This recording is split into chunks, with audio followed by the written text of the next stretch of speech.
everyone, and welcome to another episode of Dynasty Six Pack, episode 6. We're here to talk about rookie wide receivers. So sit tight and join us for this great episode.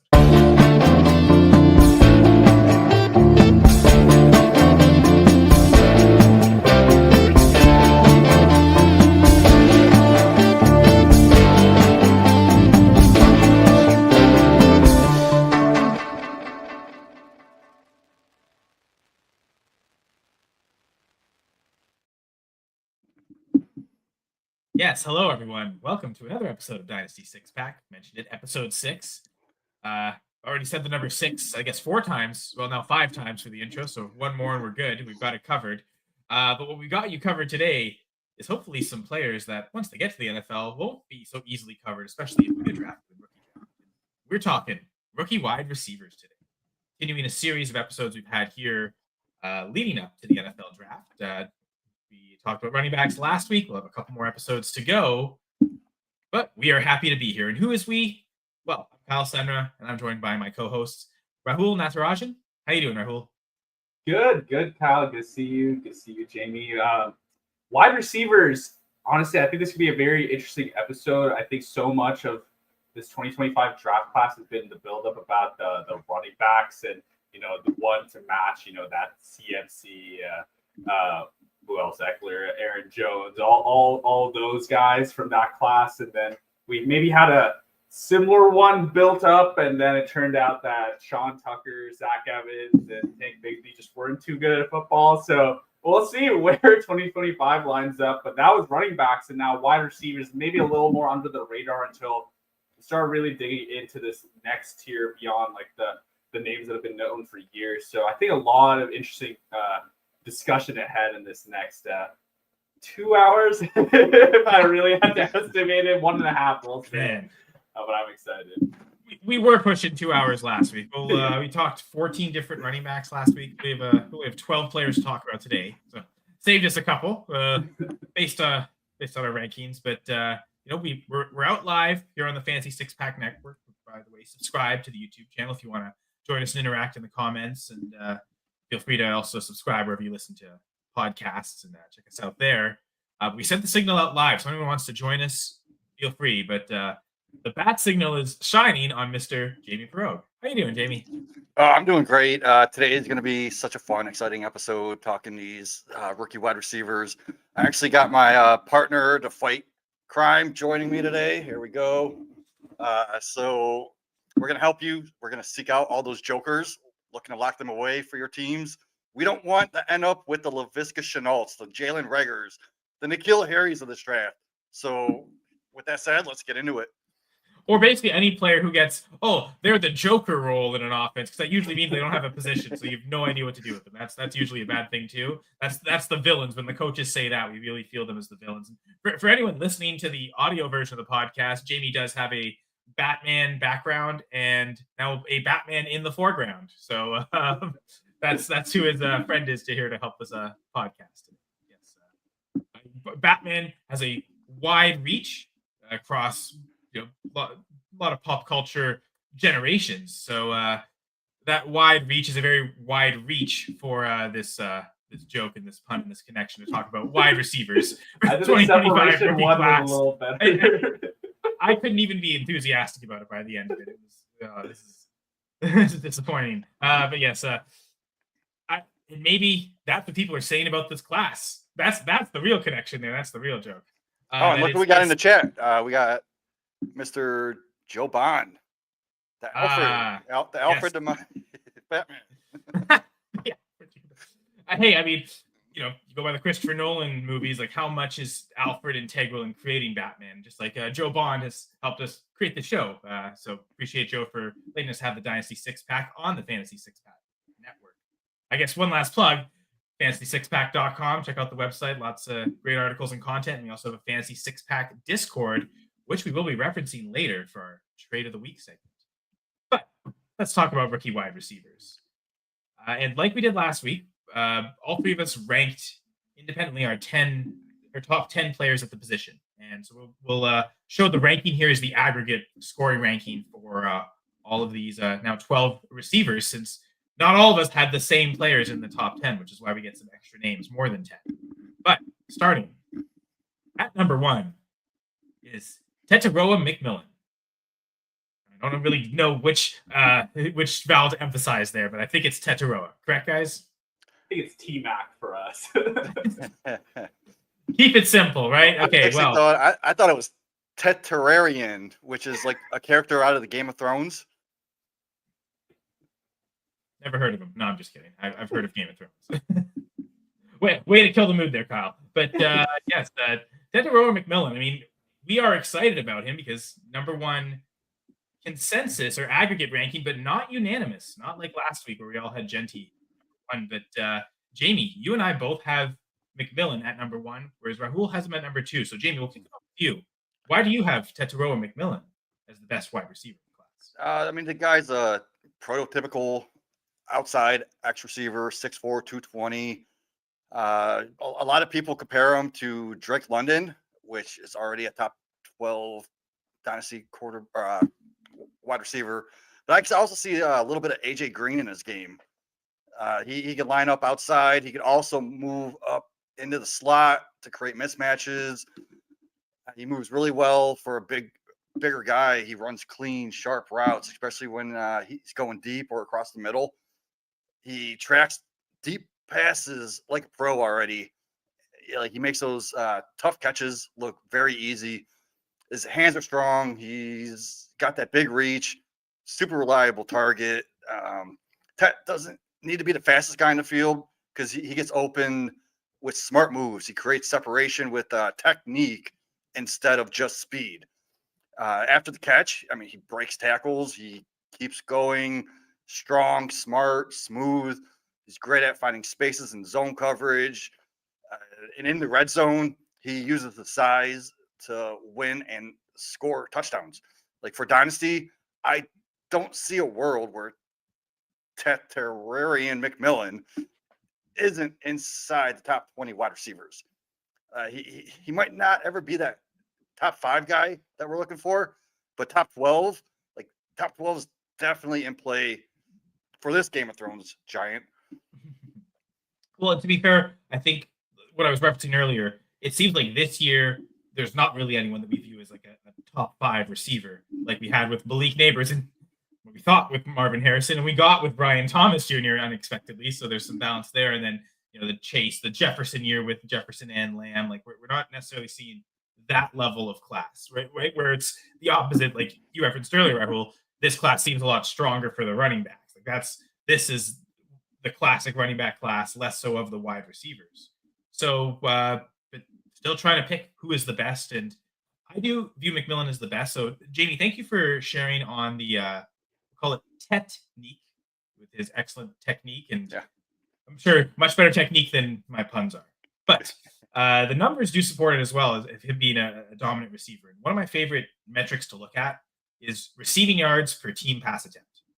And I like looking at their career averages, but also single seasons. And very rarely through these few years doing this, do you see receivers get multiple seasons above 3. Like having just one season above 3 receiving yards per team pass attempt is usually really elite. Like that's what we saw from Harrison and Neighbors last year.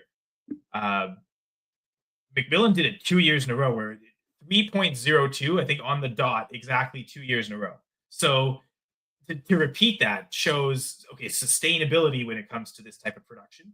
So that was the first thing that really stood out to me. One of the few receivers in this class, I think, guys I rank, there's only 2 who have 1 season above 3 receiving yards per team pass attempt. Actually, yeah, Rahul's guy. There's 3. Rahul shared me a guy. Shared with us a guy. His name we'll get to later. That really up that too. But there's 3 receivers in this class that have 1 season above 3 receiving yards per team pass attempt, and McMillan has 2 of those. So it's quite impressive to do that. His career average is 2.5, which is also the highest in the class. That's tied with another receiver we'll get to later. 19 breakout age for when he got a 20% dominator, which is dominator next to Peter Howard. He used the stat. I'm trying to think of the website that he works for is from Player Profile. It's teams' receiving yards, or I guess total yards and total touchdowns. The dominator percentage represents that. So typically, when people talk about a breakout in college, they typically use the 20% dominator rating. At what age did they first achieve that 20% dominator? For his career average, he's above 30%, which is also reserved usually for the elite receivers. You get some small school guys. You get an Ashton Doolin who could get like a 40-50% dominator, but and I don't know that Stanford's a small school. We might have a guy in this class that has that, but still 31.2% dominator rating. Like, to me, the numbers all speak to the chance of him being an elite receiver. I think the best chance in this class, to be honest. So that's why he's my wide receiver one. Rahul, you have met two, so you clearly do really like him. So I'll let you talk about the positives, but then we'll transition that into you revealing who your wide receiver was. Yeah. Wide receiver 2 only because I do truly think another player in this class, I think, could even be like a top 5 Dynasty wide receiver. I think the ceiling, the talent, this pedigree is a little bit higher, but T-Mac, I won't try to try and fail at pronouncing it. Tetairoa, not too bad. But actually, I think you got it pretty good. Unless I'm completely wrong about it, then we're wrong together. So I think you guys all highlighted all the traits he has, and really he does have almost all of them in his bag. I think Jamie especially liked how you highlighted his outside and inside versatility, which we know for fantasy football, that ability to work in the slot is very conducive to fantasy points, probably contrary to what people believed maybe 3 to 5 years ago. The yak ability at that size too. He has that ability to like turn on a dime and just like flip the field, which is really rare for a guy who is 6'4", 219. Just lots of love. Weakness wise, could improve his releases a little bit. He doesn't, sell those routes off the line like some of the best route runners in the game do. And I think as far as the huge like the build that he has, he doesn't really live up to that level of dominant ball winning. I think he's more of like the George Pickens like circus catcher than like a true like Mike Evans, like I am gonna win every single ball and like that's just because what I do. I think there's a little bit more from him that Tet can do to become a dominant ball winner. So that is to say, like, I know you guys, maybe his like likeliest outcome is outside like the top 5 Dynasty wide receivers, but with the size, with the yak ability, I think it is within his range of outcomes. Those are the ways like players do rack up fantasy points. So I think this is a great prospect coming out. You're going to be very happy with him in, wherever you draft him, likely with an early mid first in your rookie drafts. I think you'll be very happy. And I'll give you guys a second there if there's anything you want to chime in on before we go to the next guy. But yeah, so polite of you. But we will say shout out to Dion Wallard, who's saying, "What's up, guys? You ready for the draft?" And I guess that's part of what we're doing is we're getting ready for the draft here, talking about these receivers. So again, Jamie and I have McMillan as the wide receiver 1, but Rahul has Travis Hunter as his wide receiver 1. I've got him at wide receiver 3 and Jamie at wide receiver 4. So kick us off here, Rahul. Yeah, Travis Hunter, and like I wish I played like one of my buddies is in this Dynasty league that has one IDP slot. It's like, all right, this guy like potentially is the 101 in those kinds of formats. And I know like if we're talking purely prospect rankings, maybe some of your rankings, both of you's rankings would be a little bit adjusted. I think that risk, it's just very hard to take a player like this. I mean, wide receiver 1, but maybe 103, 104 in our rookie drafts when Ted McMillan is also such a great prospect. So I completely see where you guys are coming from, but I really think this is like nearly a blue chip wide receiver prospect. If not, I think we would have him like above Romo Dunze from last year's class. I think he is just that good at wide receiver, despite not really training to be a wide receiver. In college, he was actually at all the DB meetings. He really hasn't spent time training like that craft a position, a skill player position that needs like the most time to work on, you know, your route running and, you know, understanding the coverages and stuff, which he does get from being a DB, but not, you know, to that level. So why I was confident enough to rank him as my wide receiver one, even with that threat of him not being a full-time wide receiver, is just look at the way the draft board is lining up. Browns at 2, Giants at 3, Patriots at 4. And I think this week the odds for him to go to the Browns at 2 have slashed even further. But just go for a few quotes from Browns GM Andrew Berry. He said, well, I'd say this in terms of Travis Hunter, cornerback or receiver. The answer is yes. So he can play both, and I think that's what makes him special. We would see him as a receiver primarily first, but I think part of, again, what makes him a bit of a unicorn is the fact he can do both at a high level. I mean, honestly, I would say this. It's 6, one way, half a dozen other. You can play both. You know, you kind of keep reiterating that. But then I think this is the point that really convinced me is I do think that there's just an element where his superpower, they're really his ball skills, and that's a position, wide receiver, where you can use 100 times during a season versus maybe 30 at cornerback on the high end. It's just, where are you going to line this guy up to give you the most impact? Whereas, which is a wide receiver, you know, you can scheme that up. Whereas a DB, what if, you know, Sauce Gardner, one of the best in the business, teams just don't even throw his way sometimes. Like, he's gone entire seasons and his rating is low. It's really just because he doesn't get the side of the field, he's been targeted. And that's a whole spiel for you know, support my thesis of him being, you know, that 80% snap wide receiver, which is the biggest worry. But going back to the prospect, I think this is just an unbelievable athlete with elite ball skills, just in contested catch situations, his ability, like, position his body, is like, he's got this like weirdly rangy legs. He's able to leap and grab, wingspan, like 15 touchdowns last season. I think he's elite in that aspect. He's a little bit undersized, but I don't see that as much of an issue. Gak-wise, again, he's just got this kind of like burst that, you know, you just don't see from too many players. He's got that. I think what really regenerated the wide receiver talk on the Twitter sphere, if you will, Matt Harmon's perfect green, you know, route chart. Win in any kind of route, all 3 levels of feel. He's really nice at selling those routes, slow playing them. I think he again has those qualities that could make him one of the best wide receivers in the league. I think one that could command up to 10 targets a game. Really, just Travis Hunter, the wide receiver, I'd feel pretty comfortable as wide receiver 1, challenging Genty for 101. There is that little element of risk that I think, you know, we've addressed a lot, but I feel very good with Travis Hunter. And again, I think the risk just comes down to, will a team have him play more snaps at corner than he does at receiver? And like, that's just, and you know, it even doesn't need to be. Yeah, sorry to interrupt you. It doesn't even need to be more snaps. It's if he plays less than 75% snaps at wide receiver, that's what fantasy wise, or you're like, is this guy who's going to get 6 to 7 targets a game going to be a fantasy difference maker? And the answer is probably no.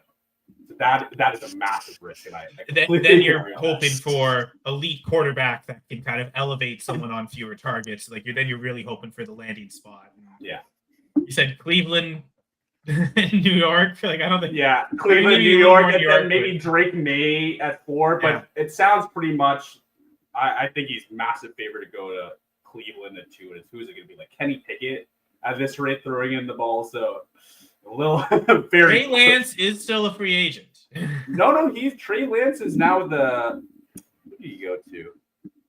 The Chargers? I want to say Trey Lance. Maybe. I was. Did he sign with the Saskatchewan Roughriders? No, he didn't. They put him on the negotiation list. But this isn't a quarterback episode. It's a wide receiver. Yeah. Or a cornerback episode, whenever you see it. It's a Travis Hunter topic now. I guess to me, like McMillan doesn't pose that risk of his snaps being reduced because he's playing a different position. I mean, he might just, you know, any receiver could just struggle to get on the field depending on the depth chart, depending on how teams may want to slowly bring on a rookie or, you know, something that they're not quite doing that translates immediately to the NFL. So all these players have that kind of risk of losing snaps for whatever reason. But I guess with Hunter, it's a very present risk that it could persist. I think, and it's not about him being a rookie. It's just about the team prioritizing potentially using him at two positions. And I mean, to your point, Rahul, there's a chance none of that even happens. A team just drafts him as a full-time receiver. If he ever plays corner, it's like key moments at end of games or key fourth downs. Like, okay, we absolutely just want to get him on the field. Let's have him do that. But he is playing receiver full time, and he'll be a hands unit on a special teams. Maybe he gets some special teams plays as a way to get involved. So there's also that possibility. I think either outcome, I guess, just the numbers that I like to look at, McMillan just is better across the board in all of them over Travis Hunter. So the dominator rating, Hunter didn't quite hit 30%, but 27.2. The 20% breakout age, only at 20 as opposed to 19 with McMillan. That's only a year difference. Of the stats, that's the one that I feel like that's more just a threshold and you compare and see. But I'm looking at the receiving yards per team pass attempt. And for his career, Hunter was 2.1, which is pretty great for this class. My wide receiver, too, didn't even do that for his career average. But single season, his highest was only 2.61. Well, that's pretty good. It's not, he never hit the 3 mark like McMillan did twice. So just looking at the numbers I look at, even at Hunter at his highest peak, I'd still favor McMillan. Now, Jamie, I think you might have a different, even though you have it ranked this way, I think you might have a different take based on some of the topics. So I know you have him at 4.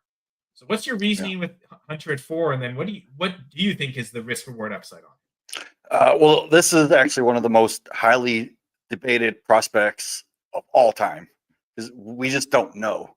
Like if I knew he was going to play strictly wide receiver, he would be my wide receiver 1. We just don't know exactly how the NFL is going to use him between cornerback and wide receiver, what the snap percentages.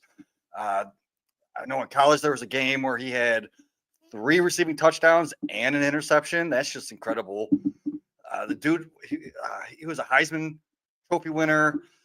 He was a 2-time Paul Hornung Award winner. That's rewards versatility at like a high-level performance in college.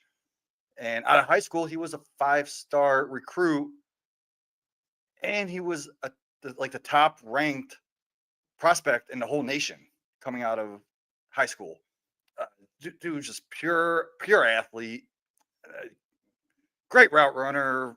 He creates separation, decent after the catch. But this is what I love. He had a 76% catch rate, which is really nice. Not all the passes even were on target, but he does such a great job at readjusting to go make that catch.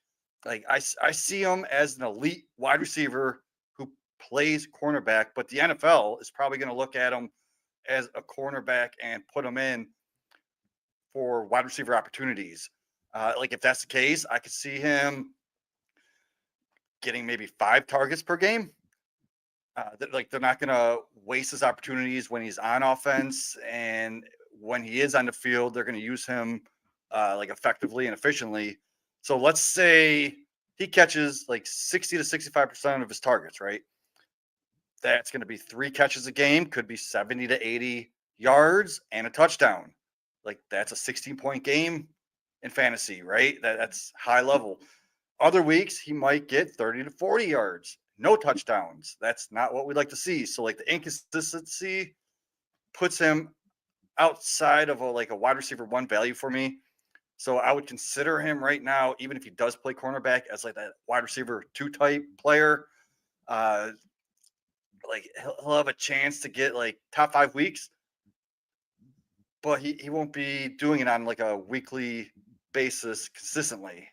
And if he does play primarily wide receiver, like I'm definitely going to put him in my top 12 dynasty wide receivers instantly. Like, so we have to ask our question. Is the juice worth the squeeze? Like in rookie drafts, if he falls to a contending team in the late first round, I think you have to draft him strictly on the upside. Like I start considering him at the 108, 109. I'm not going to let him fall past the 110.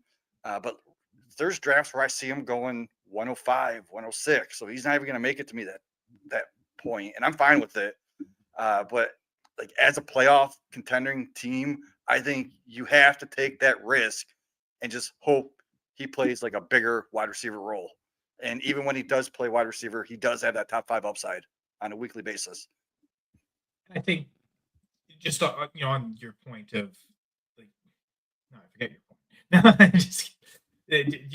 You shock me with the wide receiver 5 upside total. So I guess like it's weird for you to rank him at 4, but I think you're baking in so much risk to that. Well, when I said wide receiver 5, I meant like in the whole NFL wide receivers. Yeah, and I get that, but it's strange for you to have like that upside in mind, and yet you're still ranking him at wide receiver 4 because there's that downside of because that. The risk yards, is so much lower than.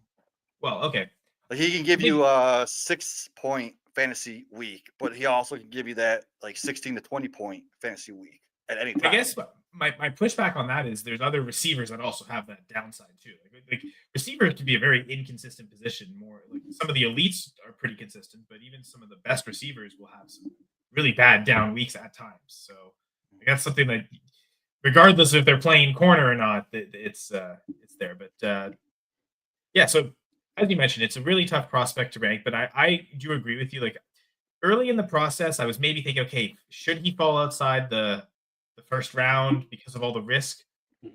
But I'm kind of leaning more towards what Rahul's saying and thinking, with just what we're hearing from teams, more teams are talking about him as a receiver. And if he does go in the top 5, we assume it's not going to be the Titans. Really, the only spot I'm super worried about is the Giants, just because they already have. Sorry? You have to worry about the Browns. I'm worried about the Browns because of the quarterback, but it also does seem like the Browns will play him full-time at receiver.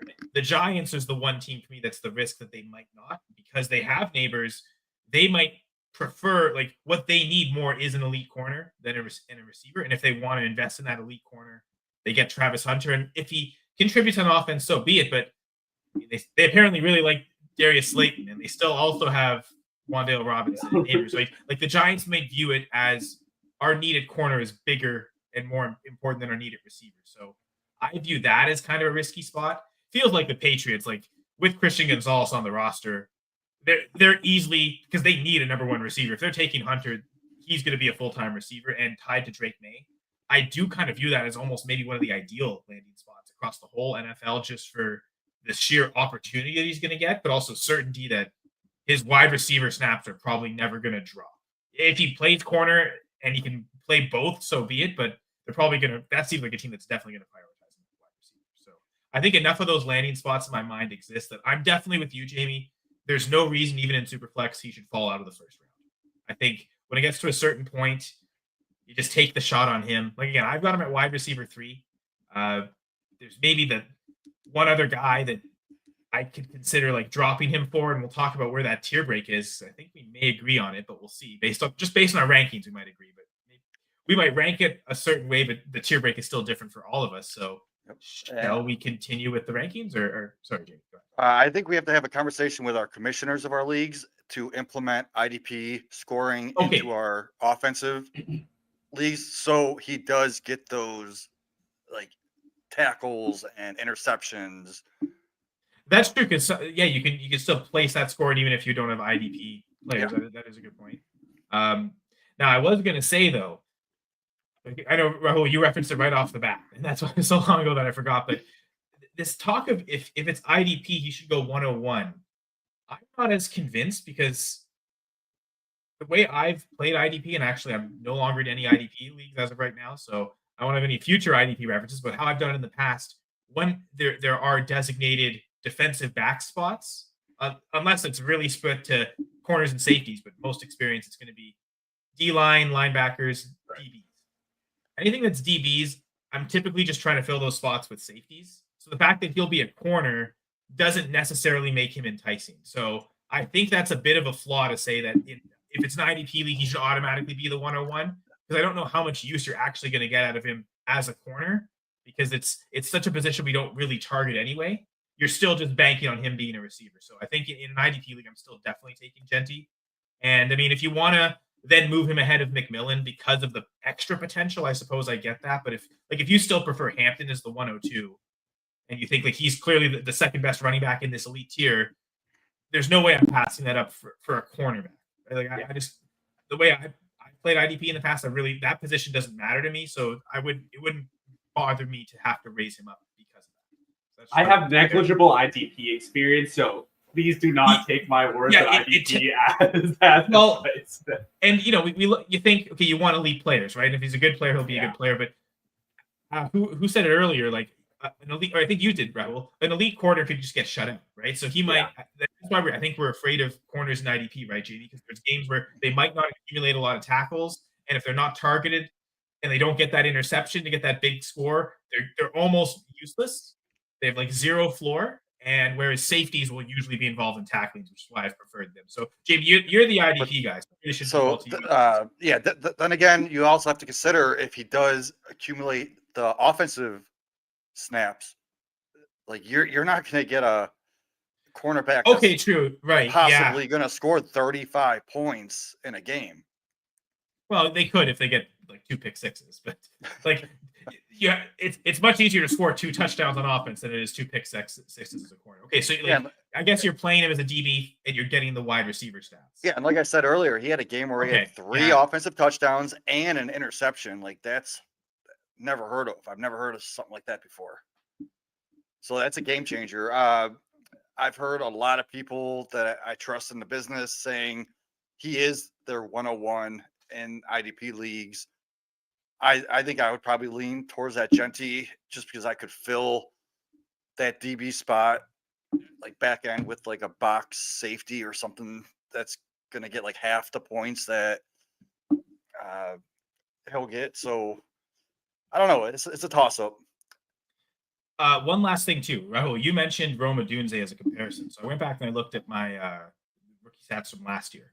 And based on, again, those 4 key stats that I was talking about earlier, they are pretty close. So I think it is actually a pretty apt comparison. If you're looking at career dominator rating, Hunter has the edge, 27.2%, 25.6% though for Odunze. So it's close. Odunze did have a 19-year-old breakout age at 20%, whereas Hunter only 20. Their career receiving yards per team pass attempt are almost identical. 2.1 for Hunter, 2.0 for Odunze. So almost equal their slight edge to Hunter, but essentially the same. Their single season best receiving yards per team pass attempt, 2.85 for Odunze, only at 2.61 for Hunter. So bit better dominator rating for Hunter in terms of responsible for the total team offense. But it's weird that in the receiving yards per team pass attempt, the single season peak, Odunze did better. I think it might have also been maybe that last year. I think it was at Washington, if I'm not mistaken, where the offense really exploded. I believe they went to the national championship game. And I think it was that year that he hit that 2.85. But yeah, I think Odunze is a pretty fair comparison. And he was, we're potentially talking about him as the wide receiver 1 here in this class, Hunter. But for me, Odunze was the wide receiver 4 because I clearly had Harrison, Neighbors, and even Worthy ahead of him. But I think, again, Harrison, Neighbors are kind of this peak that I think it's fair to say, as much as we like Hunter and McMillan, we don't view them in the same way as we did Harrison and Neighbors last year. And if I could just add, that is interesting, actually. But if I could just add some, I guess, color. This is not based in, like, really too much stats. 2 things. One, just the relative salaries at wide receivers as quarterback. The top cornerback is getting paid, and no disrespect to Scary Terry. I love him. The top cornerback in the NFL is getting paid the same as Scary Terry at like wide receiver like 20, and like 15 or 20 in the salary rankings. Just from that point of view, I think it's really in Hunter's best interest to play wide receiver and get paid like a wide receiver. The second thing is wherever he does end up playing, it is undeniable that Travis Hunter is a superstar. It's just like what he shows in the field is like swagger. It's like, on the college football cover, like Heisman winner. He is a superstar. And the franchises we're talking about, right? The Browns, the Giants, the Patriots. I think there's going to be a strong incentive to get this guy on the field in an impact-taking position on offense. Offense is what puts people like butts in seats, right? It's what gets people excited about the team. And I think, we're going around in circles, and we won't know, unless like the card is handed in and they say Travis Hunter, wide receiver. They stop right there. We won't know. We won't. It's impossible. That's true. there's a possibility we don't get any clarity until week 1. Like the team might really play it close to the vest, as much as like your teams have already kind of revealed it now. We might get good ideas in training camps. We see him just out there as a receiver. We may get some confidence there. But yeah, it's a tricky player. That's why we've spent so much time talking about him. But if you guys are ready, we can move on to 3. Number 3 is Luther Burden, who's my wide receiver 2 in the rankings. Both of you have him at number 3. So I guess I'll kick it off as to why I have Burden so high. And the 2 things that really stand out, he's got an 18-year-old breakout age. This is something that we saw with Worthy last year, but these immediate, like, true freshman producers at 18-year-old, like, that's usually rare for them to be so good. You might see a flash in the pan kind of guy, but you might also see someone who just continues to produce well through their career. So that really stood out to me. But the one number that really absolutely stands out, I believe it wasn't this past season, I think it was 2023. Luther Burden had a 3.21 receiving yards per team pass attempt. So that's one of the highest I've seen in recent memories, the highest in this class, even higher than those 2 seasons McMillan put up. So right away, those 2 stats really stood out to me. And then I saw a 31.7% dominator rating. My first takeaway was, I think this guy's in the same tier as McMillan. Then you actually look at the tape, they're totally different receivers in terms of the way they win. McMillan, the outside guy. I know, Rahul, your comparison to Pickens makes me think is McMillan's best ability, the body adjustment, adjusting to the footballs. But you mentioned you prefer Travis Hunter as the ball hawk. Is that like better hands, better technique on catching? Yeah. So that's McMillan's game. It seems like Burden plays a lot as a slot receiver, great against zone, the underneath yards after the catch type receiver.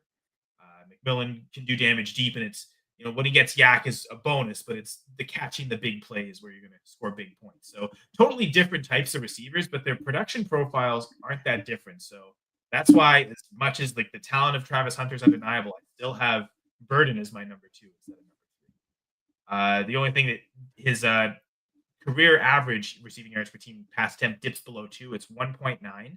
So it's pretty decent, but it's not as good as Hunter, certainly not as good as McMillan. So there's traces. The more we hear about Burden, the more it seems like he might fall out of the first round, and that might change my rankings more than anything. But I'm kind of ranking him, kind of divided. Who are the guys that I've seen with first round mock potential, or seen them go in first rounds of mocks? It seems like there's maybe been 6 receivers that we've seen, but it also seems like a lot of people are saying there's not going to be 6 receivers taken, but it'll be among these 6 that'll be the first rounders. We'll see how many of them go. But it seems like Burden is one of those guys that has first round potential, could also fall out. And I think that distinction might really shake up my rankings here in this first little bit. But Burden's my number 2 for now. We'll see if the NFL draft proves me wrong. Or if you guys want to prove me wrong here, but who would like to go first? You both have so you both clearly like him. I'll take this. Like this dude, Luther Burden, he is my wide receiver 3. This has been a tough prospect for me to get a clear picture on. Like a couple months ago, I was telling Jeff Lambert at going for 2, there's a possibility I might put him above Tet as my wide receiver 1. Then a month later, like, I don't want anything to do with them. So it's like that love-hate relationship. Now I'm in between. Like my worry is they use him as like more of a gadget player with like a 65% snap share type player, kind of like Jaden Reed is. But then I looked at his background, and out of high school, he was a consensus 5-star recruit. Like Kyle mentioned his breakout age. Like as a true freshman, he played all 13 games, and he was a starter in 10 of those games. He played most of his first year just on the outside. Then the coaches decided to switch him to the slot his sophomore season, and oh man, we saw a huge difference in his production. 86 catches, what was it? 1,212 yards and 9 touchdowns. Now here's the problem. Like last season, he dipped. He had 61 catches, 676 yards, and 6 touchdowns. So he went from a 32.5% target share to a 19.8% target share last year.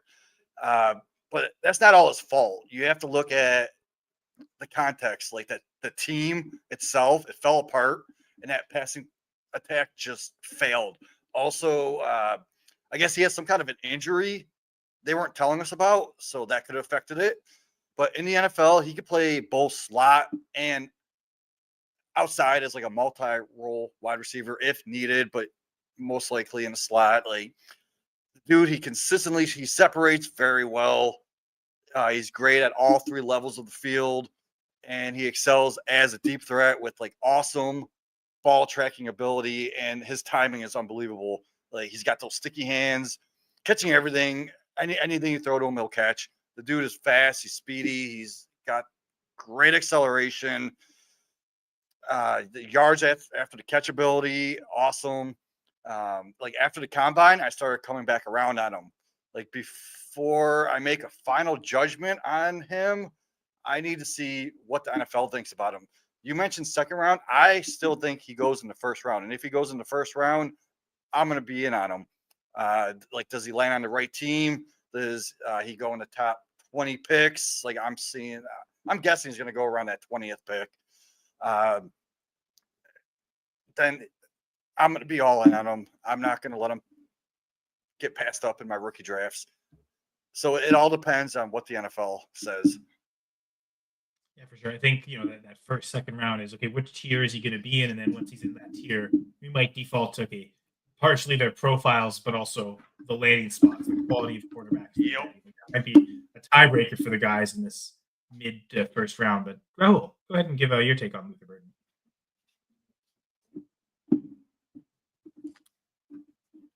And that's Rahul's take on Luther Burden. Sudden silence, right? Sorry, my heater went on. I don't know if you guys could hear that in the background. No, I can't hear anything. So yeah, so I guess while we wait for Rahul to potentially return. Oh, Rahul's just stunned by all my analysis. That was great shock and awe. But I guess and that was maybe a good point you made though, Jamie, about Burden isn't through his career. He hasn't just played in the slot, and he showed some good tendencies. Perhaps he's best in the slot. Yeah. I guess while we're waiting for him to return, we got to talk about my wide receiver too, Luther Burden.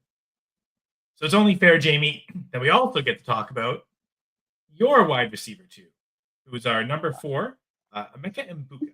So Rahul, can you hear us? Yes. Sorry, guys. I think okay. I want to hear Rahul's burden. So go ahead and talk about Luther Burden. Sorry about that. But where I wanted to first start, at least for me, I think the first tier break in the class comes after Hunter and Tet and before Luther Burden. I think both in the expected draft capital, but as well as how, sure we are the prospect is going to be a success. Because I think while there is a lot to like about Luther Burden, I think in equal measure, there are some questions, a lot of which you guys both raised. One is like the majority of his work came out of the slot, especially in 2024, 86% slot alignment, 75% of his catches came with under 10 yards of the target, under 10 air yards. So he could end up landing in a really bland scheme or without the right OC, without the right coaching staff, and just get misused like a gadget guy. He could just be like a bigger Rondale Moore.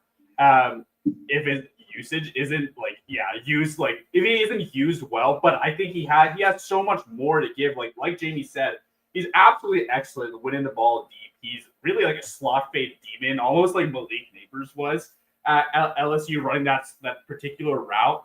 I think a lot of the fade of Luther Burden in the last year is he's like the Ollie Gordon of wide receivers in this class, just tremendous in 2023 and then absolutely fell off a cliff in 2024. But I think he just has so many of those attributes that you really do want to see him. You really hope he can be used. He is both a yak monster, but just phenomenal at winning the ball deep with his speed, his ball tracking, his ability to separate. There's just so much to like. The other red flag I would say though is there are some questions about his effort, his commitment, his attitude. You saw a lot of reps where he was just give up if the play wasn't drawn up for me. And he also had some trouble, I think, in zone coverage, knowing exactly where to find open spaces. He was like running into like defenders a lot of the time. Those are some concerns, but I think just the traits that he does have, the positives, far outweigh, and that's why I feel pretty confident at wide receiver 3 in my second tier, but at wide receiver 3. And it's funny we started the episode about talking about the Joker position, how we don't really want Jokers. I think one honestly landing spot that I might love for Luther Burden is actually a Sean Payton's Joker.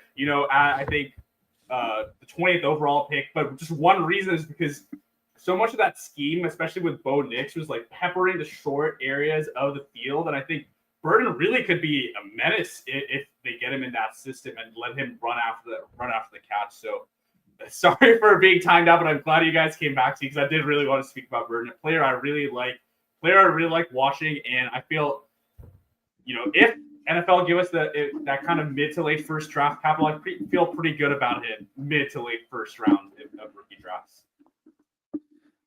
So if he's Rondale Moore, Laviska Shenault, I guess the joke's on us, right? If that's what he ends up being, if he plays that Joker role, but hopefully he becomes a Batman and saves us, much like Jamie is Batman. But Jamie's probably going to pick another player, if not Tet for that. But Jamie, your wide receiver 2 is Emeka Egbuka.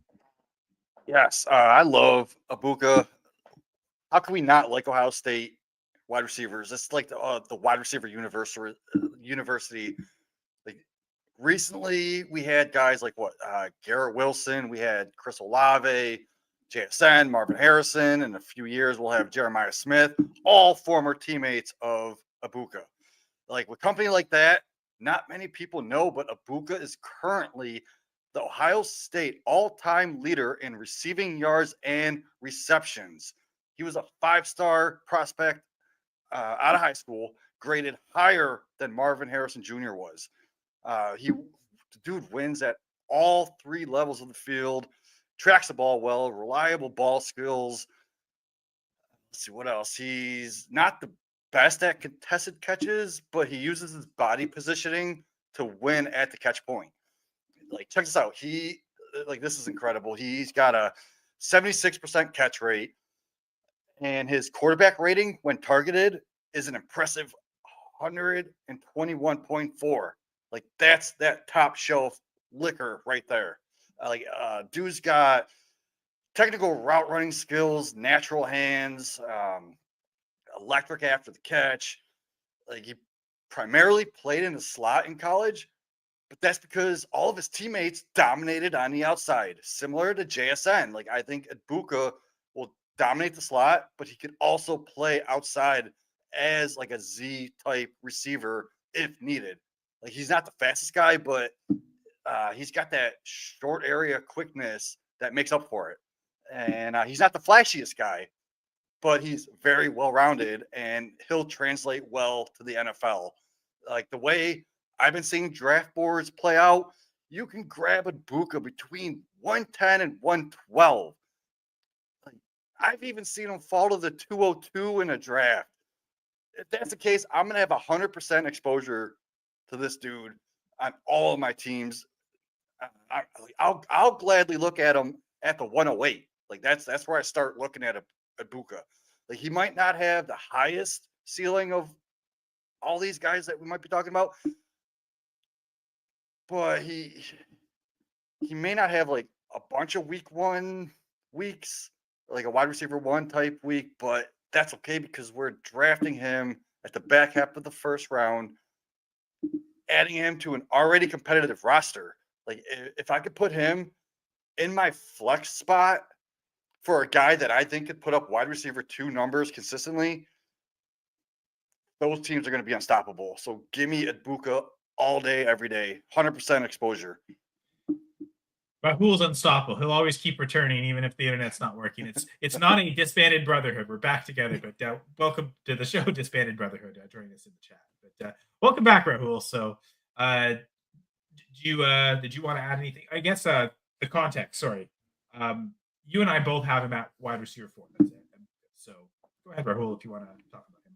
Yeah, I mean, I agree with everything Jamie said. I think this is probably one of the highest floor wide receiver prospects in this class. I feel relatively safe as Egbuka is a day one starter in the NFL. I think teams are just going to like a lot of his intangibles. He just seems like a great guy, a leader. Obviously the pedigree of being the receiving yard leader is such like an esteemed like institution with the competition that he had. It reflects greatly on Emeka Egbuka. My only concern is whether one more positive, fantastic run blocker. I think he's going to get on the field a lot, like I just said, in the year one floor and playing right from the get-go. My biggest concern with Egbuka is whether he has the skill set to ever really be a fantasy wide receiver one. And honestly, I would probably say no. I would like lock in this guy as like, your Jacoby Myers like type production, like year in, year out. Like we're probably ranking him like wide receiver 25 to like 30, like week in, week out. And while that's, that could suit a lot of lineups, your 11, start 11, start 12, pretty safe pick with the cost you're going to get. It's how high you would rank him in this class and in like amongst his peers and kind of the burden we discussed before, and the next guy we're going to discuss. You have to consider all of that. So that's my only knock on. Yeah, no, I 100% agree. Like I even mentioned that, like I think of him as a wide receiver 2 in fantasy. He may give you a few top 12 weeks, but his floor is just so safe. Like he doesn't have the highest ceiling, but his floor is so safe. And if we're drafting him as a flex receiver, like that's awesome. Give me him all day. And I mean, looking at the numbers, especially his career numbers, he is hurt by the Ohio State factor. Like that's something they all kind of have to deal with. His career dominator rating is only 23.5%, which Malik Neighbors was around that last year. Like that was the one part of his profile. His career dominator wasn't as outstanding as others, but the later season production was just outstanding completely. You got to also remember that LSU is also great. And it just you like have to look Ohio at State, teammates. right? Yeah, teammates. For sure. Scores. So those are two those are two schools when you see receivers. You could forgive when the career dominator isn't as high as some of the other guys. Again, 23.5% is still pretty good. And his receiving yards per team pass temp for his career is 1.6. Not great, but it's not bad either. But then the single season numbers, his receiving yards per team pass attempt last season, 2.81, is the fourth highest of any of the receivers, or it puts him as the fourth highest single season best among the class. At least the 16 receivers that I've ranked and looked up all these stats for. And we've already named two of the guys higher in McMillan and Burton. So elite company from that standpoint of he showed last year what he could do and what he could peak as. So I was pretty comfortable having him at 4. Like you guys said, pretty safe floor. But I think to me, this is where a big tier break happens. And I wonder if it's confirmed by our rankings. It certainly has for me, seeing that all three of us had these 4 receivers in our top 4. The orders weren't identical for any of us, but we had the clear cutoff of these are the top 4. And I would argue these are the 4 to me that belong in the first round of rookie drafts. 100%. Super flex. Yes. I even with first round capital from a couple of these other guys, I would struggle to really think of them as first round receivers. Maybe with a really good landing spot and some other guys falling, but I think it's a clear tier break here. Then I look at the next few as second round players. I don't know if you guys both agree. Jamie seems to. I don't know if Rahul you do. Yeah. Like who's our next guy we're talking about? Well, let's jump into perfect transition. Jamie is Matthew Golden, who you and Rahul both have as wide receiver 5. I've got him at wide receiver 6, so pretty close there. But go ahead. Like I've seen him jumping up into the end of the first round. That's for me a little too early. Like the dude is a burner. He separates consistently using his speed. Like he's got that good downfield speed, and he actually gets the top speed very quickly. He also has ball skills. He's got that those strong hands. He catches the ball very well. He's effective at all 3 levels of the field, and he's a threat after the catch. He wins in the red zone, just like a very well-rounded type wide receiver. He reminds me bit of Jordan Addison. Maybe not the number one guy in an offense, but a perfect number two, just like Robin to the Batman. Like the perfect guy that can just, have someone else's back. And for fantasy, like I see him as someone you could start every week, like a solid number two guy or like a very strong number three wide receiver. I think he finishes around like wide receiver 20 to 24 some weeks, and he'll give you those few big boom weeks that we like to see, like in the top 10 every so often. Like in rookie drafts, like I said, I look at him somewhere. I start looking at him at like 110 to 112, but I would feel more comfortable drafting this guy in the early second round. Like he's the kind of player that could help those contending teams right away if you have a later pick at the 112. But just personally, I feel more comfortable taking him in the early second. Rahul, we do in fact forgive you. Welcome back again. You and Jamie both had Golden at number 5. So do you view him before a tier break or after a tier break? When we talk about the top 4. You know what? Top 5? Yeah, before the tier break, I think he is in that Luther Burden, Egbuka, and Matthew Golden tier. And I will have to say it's really a lot relied on like the more respected voices in the industry that really do rate the Golden's game that they've seen on film. I mean, the 4.29 speed is a nice statistic, but one that's more, for me, a damning one is his best season. He's only had 61 yards per game, and someone did a nice table of all the first-round wide receivers drafted from 2020. I think it's about 30-plus receivers, and Matthew Golden, was dead last in best season receiving yards per game. So I think that's a huge worry that just lack of production, increases the bustometer or whatever you may call it. But I think from what people say, and, I'm no film guru, certainly not, but there are a lot of things to like about him when we watch his game, especially at Texas last year. I've heard don't even mess with the Houston film. Before that, I think I see almost a little bit of Vlad McConkey in him, maybe without that gap ability, but his ability to win both inside and out is maybe a smaller, like shiftier guy.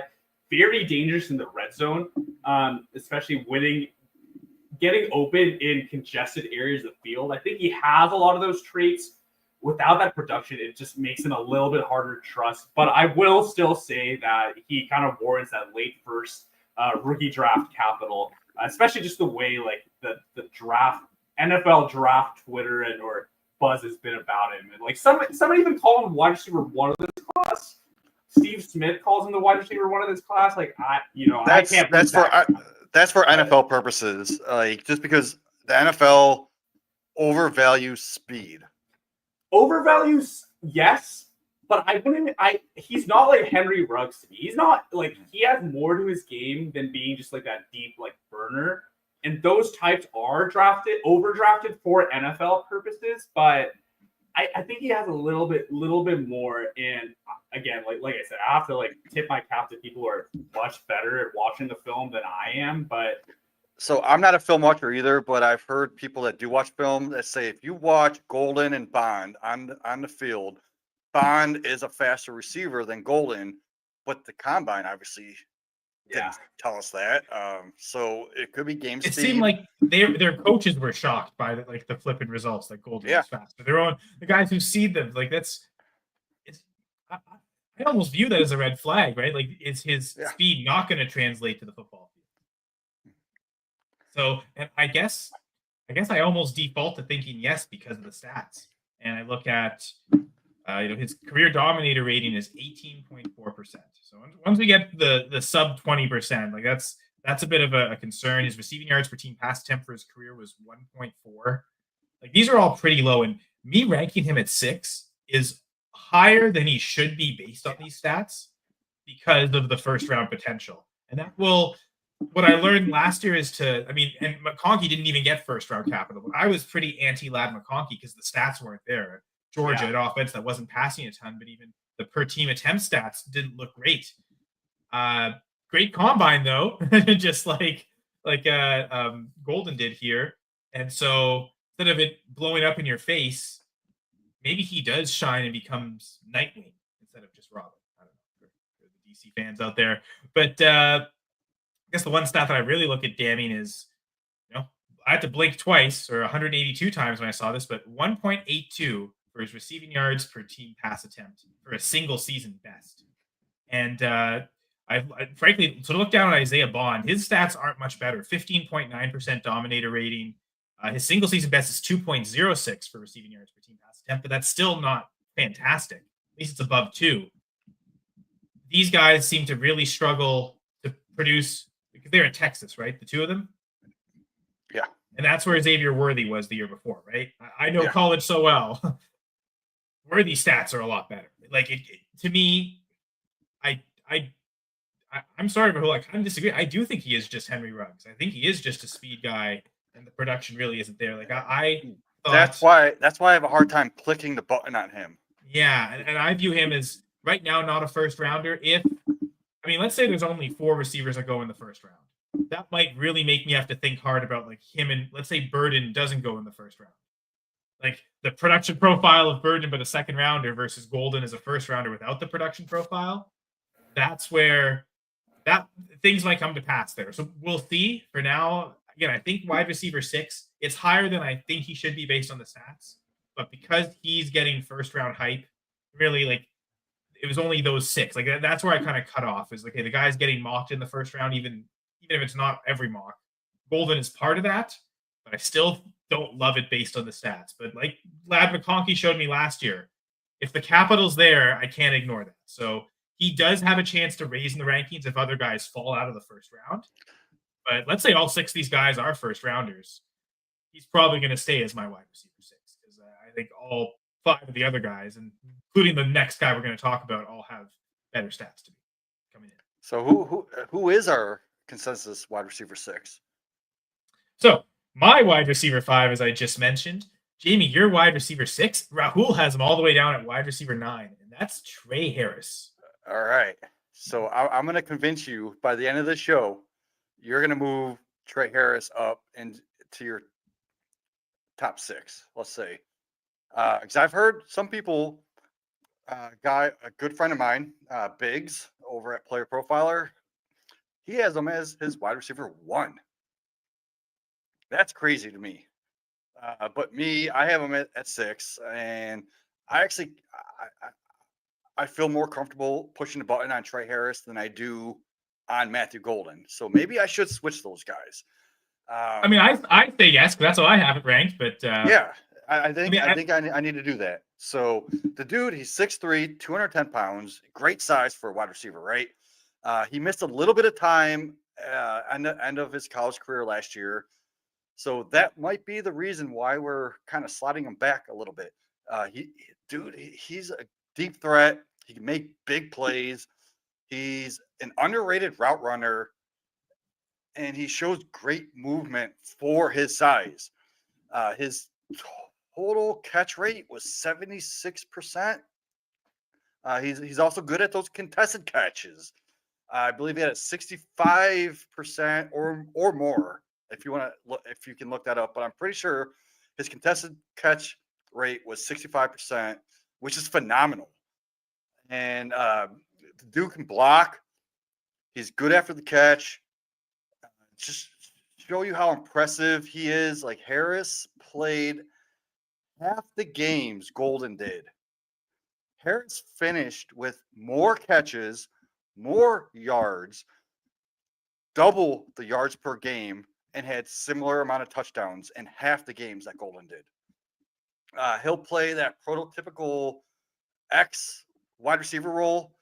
He could be a better version, and I think he could put up more fantasy points than a DK Metcalf type player.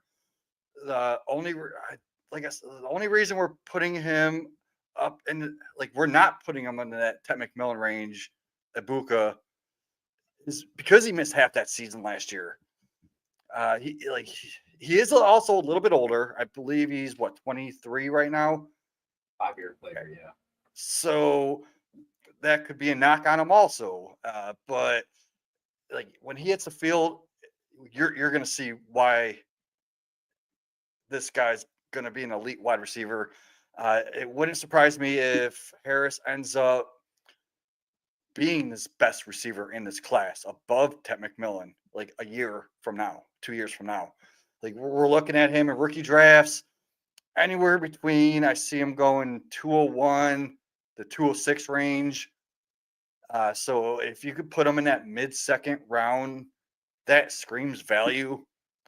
And you're going to love him on all of your rosters and in your lineup if you can get him in that mid-second round. What do you guys think?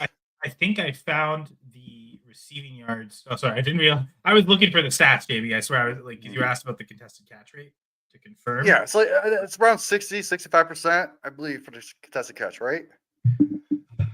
I'm seeing something different. I'm seeing 48%, but that's still. I'm looking at a lot of other players. That's a lot higher than most of these guys. So, but that's it's career total PFF receiving. Got that from Peter Howard. That's the closest I've got to any contested catch.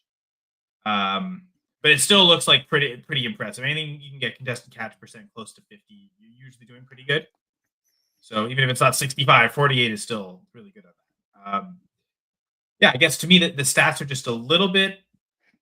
It's funny. He's not that different from Travis Hunter. He's just a little bit less on all those things. Dominator and receiving yards per team pass attempt. I mentioned Hunter, 27.2. Tre Harris is 26.3. The career receiving yards per team pass attempt, Hunter's at 2.1, Harris at 1.8. For single season best, Hunter is 2.6, Harris is 2.5, Harris 2.61. So I kind of do have them separated by a tier, and well, actually one player between them with Egbuka, but that's to me, like, I still think Harris has maybe more than Golden the potential to. Right now, I don't view him as a first rounder in rookie drafts, but that could change, and I could easily see myself putting him up into the first round.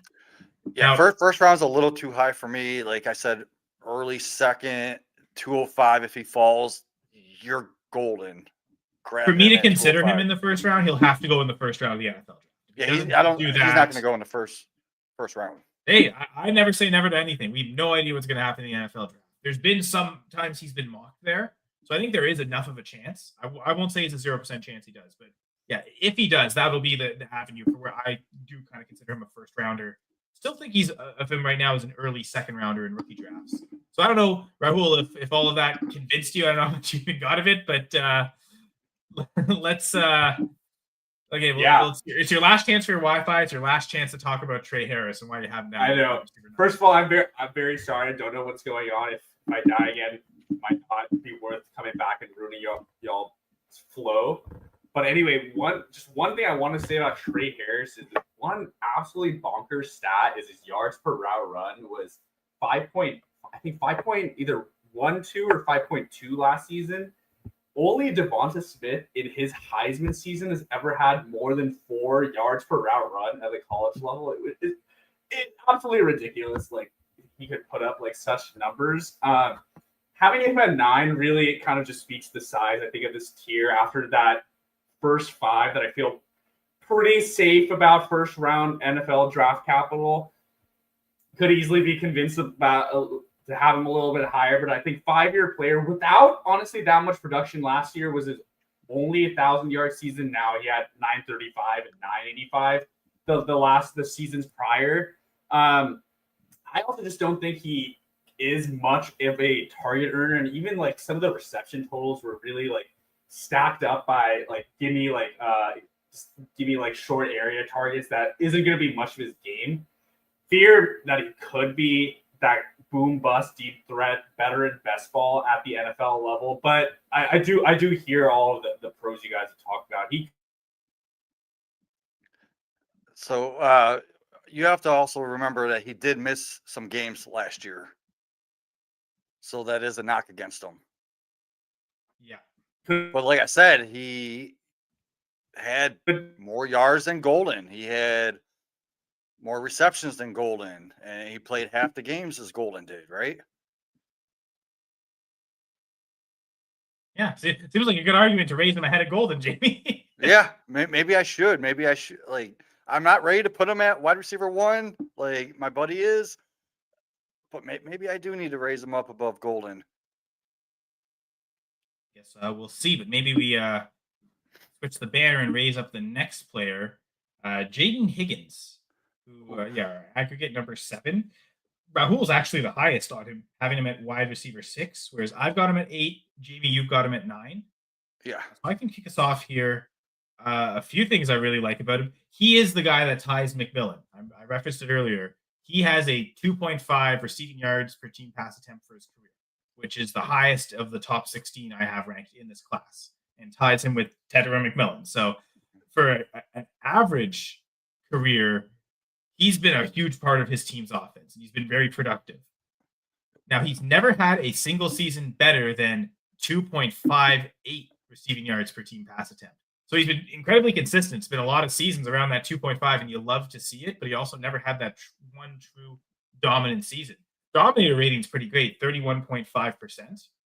I haven't seen any hype on him getting first-round capital, but if he does, he's definitely someone that could elevate quickly and could even enter into the top 5, depending on who else goes in the first round for me. So he's someone, he's the next in this tier of, man, these receivers have great production profiles, but it seems like they're not getting any hype of being first round picks in the NFL draft. And that's enough of a threshold for me that I'm willing to kind of like break that. Okay. Like, who are the expected first rounders who aren't? And he falls below that, which is why he's at 8. But unlike Golden, he's the opposite. He, based on his numbers, probably should be higher in my rankings, but he's also not the only guy that's like that.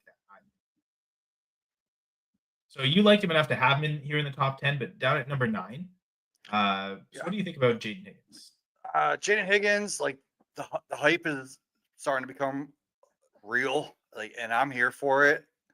I know he had a 70% snaps on the outside, 30% in the slot, and he's got consistent hands. He's a good vertical ability. He's fluid for his size. He's 6'4", 214.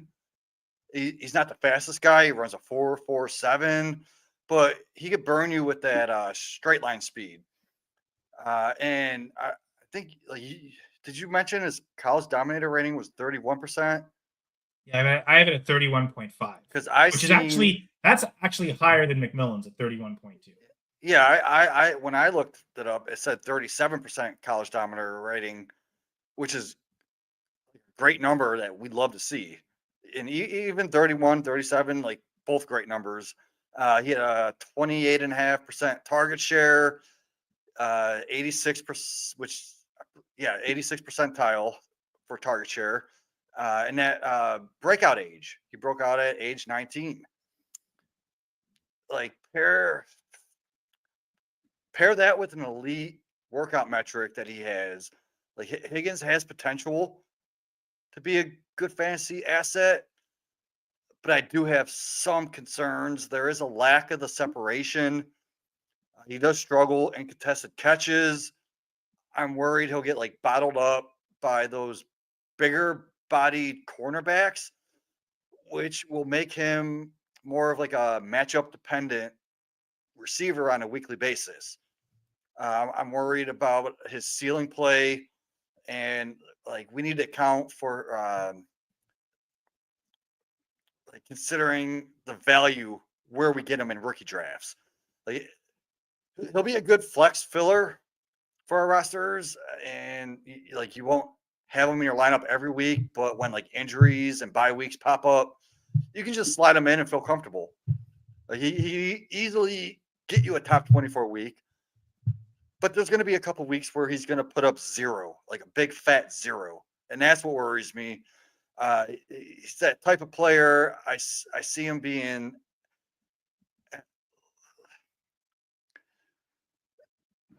I don't know. He's man, I lost my train of thought. My bad. See him going somewhere in, like, that late second, early third. That late second's a little too rich for me. But if he falls to that early third round in rookie drafts, I'll have some exposure to him. But when he gets to that mid third range with that 305 to 308, or even later, I'm going to actively target him just for his upside. And I'll probably have at least 40 to 50% shares if I get him in that mid-third range. So it looks like you're going to have to be, or we will have to be the Dark Avengers to avenge Rahul's Wi-Fi being defeated. So hopefully Rahul will rise again. Hopefully we get all that fixed for next week. So just you and me here, Jamie, for now. And I will say the one guy that I think, like Higgins, not getting first round hype, but incredible production profile, but that I like even better than Higgins, Elic Ayomanor. The Canadian, baby. Let's go from Stanford. I call him the catching Canadian. Maybe not the best nickname relative to Mapletron, Chase Claypool, but hopefully he's a much better receiver than Chase Claypool. Yeah. It's not Canadian bias, I swear, because I'm looking at this. 40.1% dominator rating. That's usually reserved for, some power or group of 5 school, or even some FCS school, like really, really super small school. Stanford, though, a former Pac-12 school, I don't even know what conference they're in now, but like that's a pretty big school to have a career rating of 40.1% when it comes to dominate. So right there, to dominate on that big of a program, that's impressive. Now, clearly, people must not like the competition there. It's not Ohio State or LSU for receivers, because with those stats, in a career average receiving yards per team pass attempt of 2.3, third highest in the class. Again, Higgins is higher at 2.5, and so is McMillan. But that 40% dominator really stands out. Now, it's funny. He's like Higgins in that his receiving yards per team pass attempt, his best season was 2.38, and his career average was 2.3. So he was basically right around there every year. So he never had that one true dominant season, which is really averaged a great career. So I like him at wide receiver 7. You've got him at 8. So you actually also do have him higher than Jayden Higgins. The reason, though, he's lower is we get now, Jamie, to the first player where one of us doesn't have ranked in the top 10. And so Rahul didn't have him in the top 10. We're never going to know why. This will be a topic that's never addressed ever again. We'll see. I'm sure maybe if you check the comments after the show ends, maybe Rahul can put his thoughts in the comments and we could see him there. Oh, okay. Oh, he is right actually here in the show. Oh, hey, Rahul. I miss you already. Yeah. So we definitely miss you too, buddy. But so we'll see here. So my thoughts, Elic Ayomanor, Ayomanor. I don't know how you want to pronounce it. I'm pretty sure it's definitely not that. It was Giovanni Manu last year, but this is not the same person. So we're not going that. This is someone that I was very high on early on in the process. I kind of chilled off on him a little bit. When I look at him, he is a reliable wide receiver. Like he could win in a variety of ways. He's that outside X wide receiver type, but I could also see him playing like a flanker type role. And I think he'll fit better playing alongside of like a bigger bodied boundary wide receiver as that number 2 in the offense, kind of like Chris Godwin is to a Mike Evans, or a Robin is to a Batman. Chris Godwin is definitely more Nightwing than he is Robin. We've got to give him that respect. We got to remember Robin turns into Nightwing. So, but Nightwing represents the mature, better version of Robin. If Nightwing were to fight any version of Robin, Nightwing would win because he has the experience. So, when I look at him, it looks like he does play well in that short and deep parts of the field. It's just that intermediate part I'm kind of iffy on. He does great tracking the ball. He wins on the release. He catches balls in triple coverage. He ended up with a 69% catch rate. So for fantasy, he'll probably be a late day 2 pick in the NFL. I've seen comps to Amari Cooper. I've seen comps to Rashee Rice. But I've also seen Terrace Marshall. So let's hope he doesn't end up like a Terrace Marshall, more like a Rashi or Amari Cooper. Like I'm comfortable taking him anywhere between the 209 to 212 range in rookie drafts. I'll be happy. I was thinking mid to late second is where I'd that's probably a really good range. 209, yeah, that's probably really good. There is one receiver that I do like over him that we're about to talk about, but it's razor thin. And if I can get him in that late second round in rookie drafts, like I'm not actively targeting him, but if he falls to that range and nobody's on the board that I'm really in love with, like I'll happily take Ayomanor. So we got Draft Room Baller joining us and say people have compared him to Khalil Shakir, and I think from that slot perspective, I think that's what he's talking about is Ayomanor. Correct me if I'm wrong, JD, but I believe you're referencing Ayomanor there. Which you and I again both have higher than Jayden Higgins. Rahul doesn't because I mean this comment, he was my wide receiver 6. That is Jayden Higgins. So Rahul's definitely he likes Jayden Higgins more than he likes Tre Harris, which when I do look at the numbers, I mean I can see why, to be honest. Like if I'm looking just at the production numbers, he probably should. Oh, not player profile of Compton to Khalil Shakir. So I guess if you go to if you look at any player profile on Player Profiler. I have not seen that. That's awesome. You get some comparisons. So I guess Ayomanor is Khalil Shakir. So that's interesting. But yeah, so Rahul has them a bit different in the rankings. You and I have them pretty close. I mean, you and I both have them a spot apart. Ayomanor and Higgins. Well, I did flip them today. Remember? So does because JD. Oh right. Well, who's you raised? You raised Noel, right? Yeah, because I was on the clock in a Player Profiler draft, and I decided I was on the clock. Who do I want to go with? And I went with someone over Ayomanor, and that's going to be my next receiver. Yeah, but anyway, so I guess JD's kind of similar on them. Both Higgins and Elic Canuck instead of Ayomanor because he is Canadian are similar size, speed, target share. Higgins a bit bigger. Both guys probably going to be wide receiver 2. Sorry, and, Rahul, thanks for talking why he didn't have him in the top 10. Worried about injury history with Ayomanor. Tore his knee in high school and a freshman year of college might take a while to develop. I guess in spite of those things, the production's been great. I believe he won the John Cornish Award one year. I think it was it was 2023 because he had such a fantastic season at Stanford. I believe he was close to the Pac-12 lead in receiving yards. I believe he made the All Pac-12 team that year. So I believe he won the John Cornish Trophy as well, giving out to the best Canadian in college football. Ayomanor. I guess there's not much more to say on him. So as Jamie referenced, Jalen Noel, our consensus number 9. Jamie, you have him at 7. Rahul has him at 8. I actually have him outside the top 10. My exact rankings is wide receiver 12. So he just missed the cut of the top 10. Or initially was the last guy in before again the next name we'll talk about after this that Rahul brought to our attention. But go ahead, Jamie. You're the highest on Jaylen Noel. So this I keep getting higher and higher on this guy. Like this is my guy for rookie drafts right now. Before Sleeper even added him to the list of players you could draft, I was taking him back in February, March, and I was telling when I did drafts with Jeff Lambert, I was taking a placeholder for Jalen Noel in the 4th round and saying, this is my guy. I want Noel right here. He was a co-captain for the Cyclones for the past 2 years. That's not normal for a wide receiver to be a team captain. That's insane to me. So you could use him as a flanker wide receiver, or you can even put him in the slot.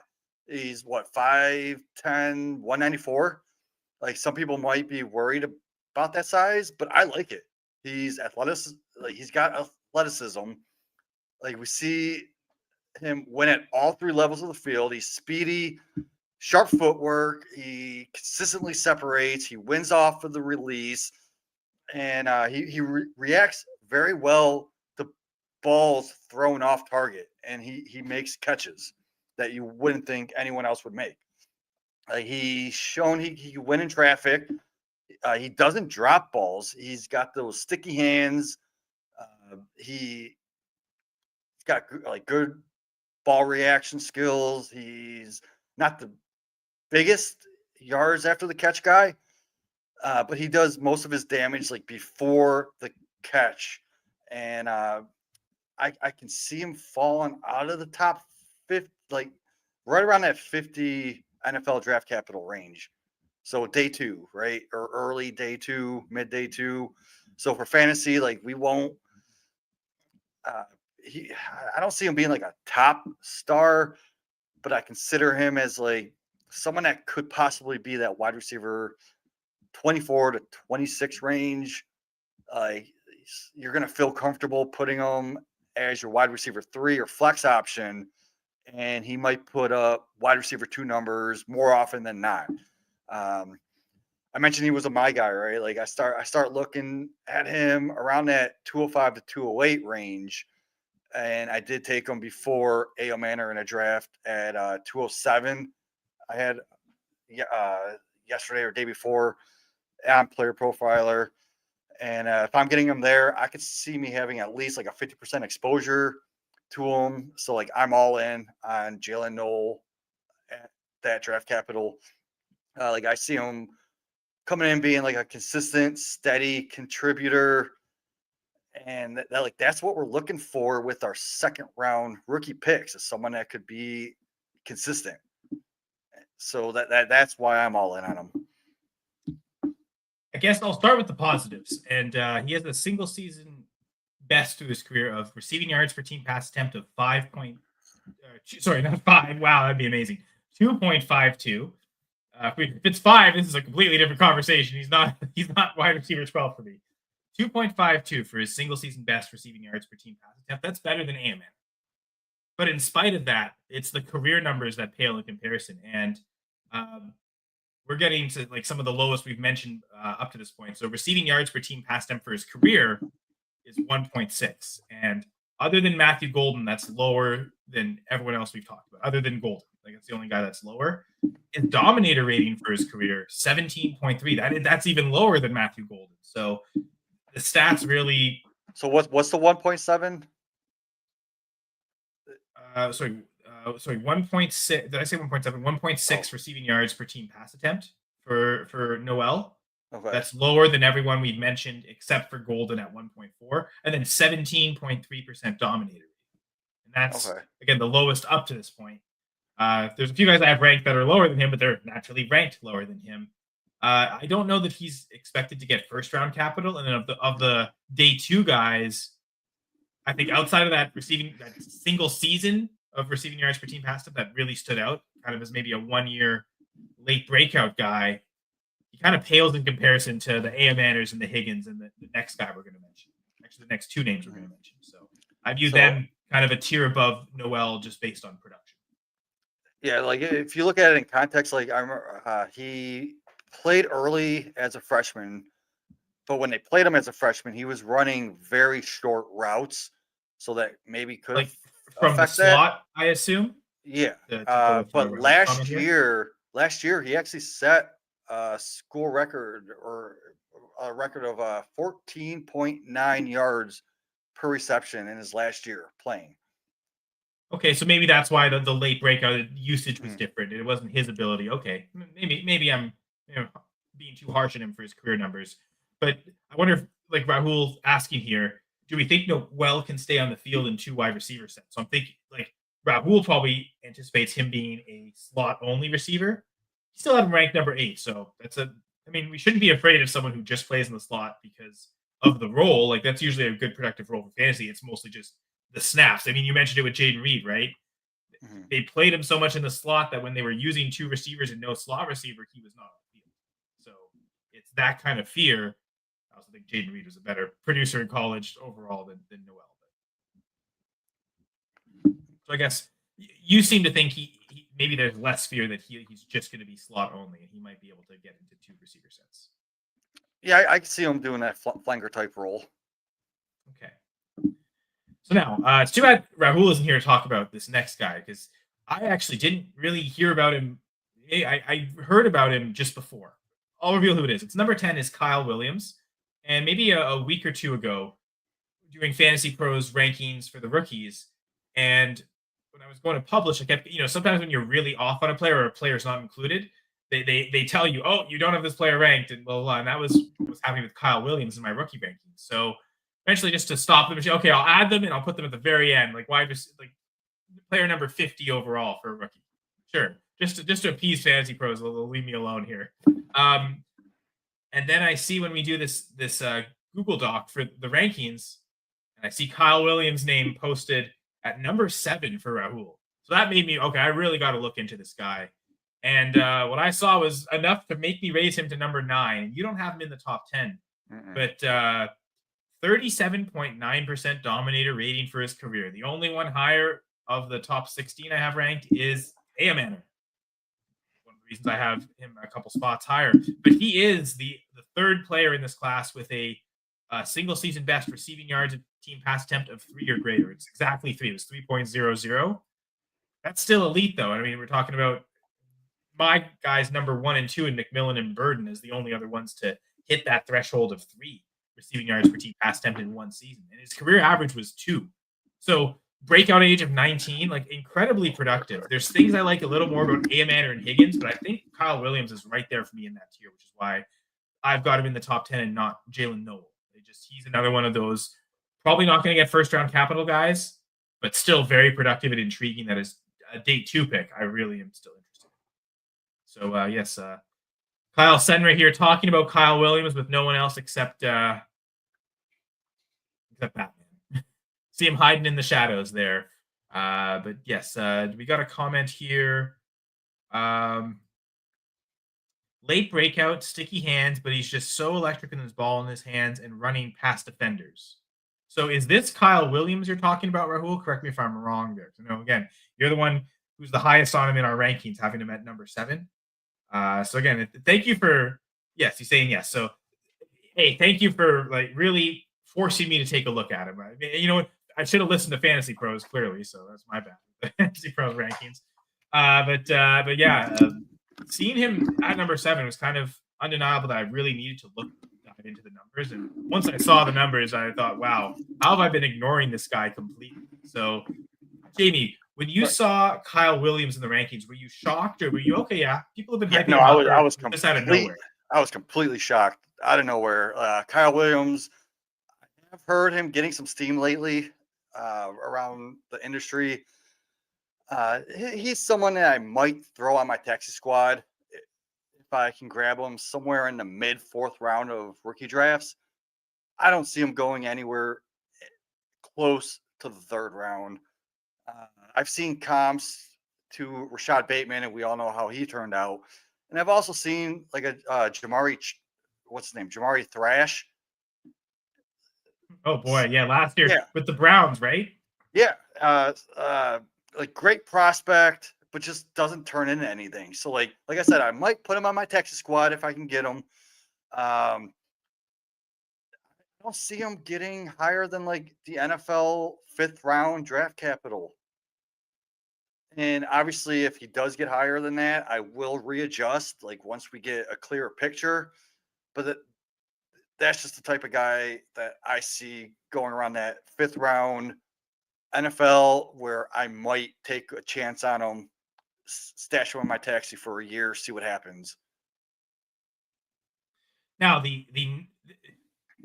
Rahul says he's full of surprises. I'll throw out one. This is not numbers based at all. This is purely anecdotal because my name is Kyle, and I like feel like I pay enough attention to this.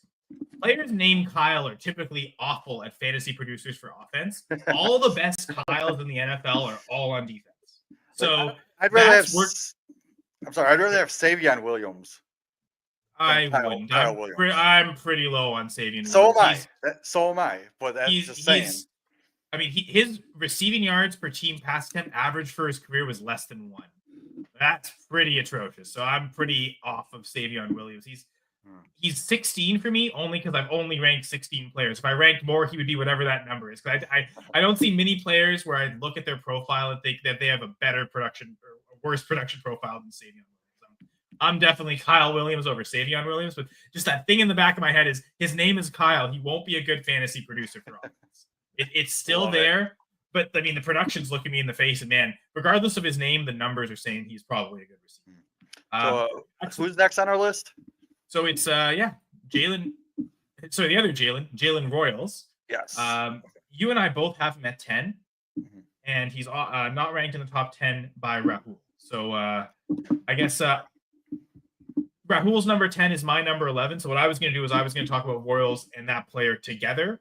So I'll let you make this spiel about Jalen Royals and why he sneaks into your top 10 receivers. I mean, this guy, he's an exciting sleeper for me. He didn't really face any big time competition in college. He has like an excellent release off the line. He consistently separates, great field vision. One thing I noticed is that he gets a lot of yards after the catch. He's got those reliable hands. He attacks the ball. He has good body positioning, which tells me that he could translate well in the NFL. He's got great long speed. He always has a step on the defender. I think he could be a good number 2 receiver in an offense. Like, you just need to see which offense he goes to. Like, he's more of a one of those possession receiver types, which for PPR we love possession receivers. I'm not reaching on him in drafts, but if he falls to me in that mid to late 3rd round of rookie drafts, I'd be happy to take him. Only like if those 3rd round running backs that I like so much are off the board, I will grab me a few shares of Jalen Royals. Yeah, it's always those late shots at running back tend to get more bang for your buck, but Yeah. Royals' production profile is incredible. 37.8% dominator. That's just behind Kyle Williams, by the way, is the 3rd highest in this class. Receiving yards per team pass attempt of 2.1 for his career and a single season best of 2.48. So that dominator rating really stands out as an elite trait, but so does the career receiving yards per team pass attempt above 2. So there's some really good factors there. Again, like to me, those 4, Ayomanor, Higgins, Williams, and Royals, they're all, I don't think anyone expects any of them to get 1st round capital, but man, they have really productive college careers. They're all above 30% dominator rating. They're all above 2 for receiving yards per team pass attempt for their career averages. So there's some really good traits there, and that's why, for me anyway, these guys make the top 10. But Tez Johnson does not. Our aggregate number 12 and final receiver we'll talk about today. Rahul has him as 10. I have him at 11. So before Kyle Williams was on my radar, Tez Johnson did make my top 10. But just a little bit less production than these other guys I just talked about. So the dominator rating is only 24.7%, and his career receiving yards per team pass attempt is below 2. It's 1.7. Close to Jaylin Noel, and I was just talking about how that's not great. 1.6 for Noel, and a 2.3 receiving yards per team pass attempt as a single season best. Among everyone we've talked about so far, the only player that has a lower single season best for receiving yards per team pass attempt is Matthew Golden. I talked about, however, like I'm just so off of Golden based solely on production, but if he gets 1st round capital, you have to be in to a certain extent. But it's not great from Johnson. It's good enough that definitely better than Savion Williams. Thanks for bringing him up. I can use him as an example guilt-free because I really don't like his production profile at all. To me, it's better than that, and that's why Johnson is here. Is kind of, I guess, my honorable mention, just missing out. But I guess thank you, Rahul, for mentioning him. We could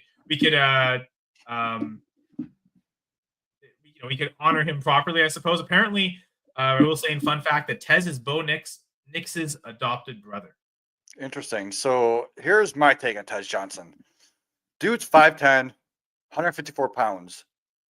That's my size. That's Tutu Atwell. You've just seen this. Here, I was actually going to bring him up. Like if I played in the NFL, I would get snapped in half instantly. The minute I catch a ball, like I could see him being that like part-time gadget type player, just like you mentioned, Tutu Atwell. What's his RAS? I think that's key because I'm thinking I've seen It's- Brandon it Branks can't be play that a lot great. at around that 150. It- Atwell pretty fast too, right? So like those guys to survive, they have to be incredibly fast, right? Well, Like Tez is pretty damn slow for his size. okay, and Only ran a that's he the only scary ran part, a right? what did he run, a 4.5.1 40 time? Yeah, Banks Uh, Banks is so fast, and then Tutu Atwell is still pretty fast too. So like those are guys where they can survive because they're not going to get hit because they're just so fast that they can avoid taking most hits. Whereas you and I, Jamie, we'd get killed on the hit, and we're also not fast enough to outrun those hits. So yeah. or I don't have the yeah, exact number, but I know his target share. 7.66 RAS isn't 7.66 RAS for his size isn't awful because he's going to get dinged because of his size in the RAS score.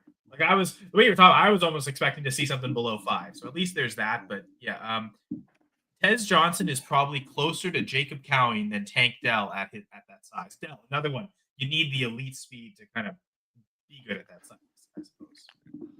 Yeah, I know in college he didn't have much of a target share. I don't know the exact number, but going into fantasy drafts, I'm gonna guess right now, if I had to put my life on it, that I'm gonna have 0 shares of him in all my 20, what am I in, 25, 26 dynasty teams.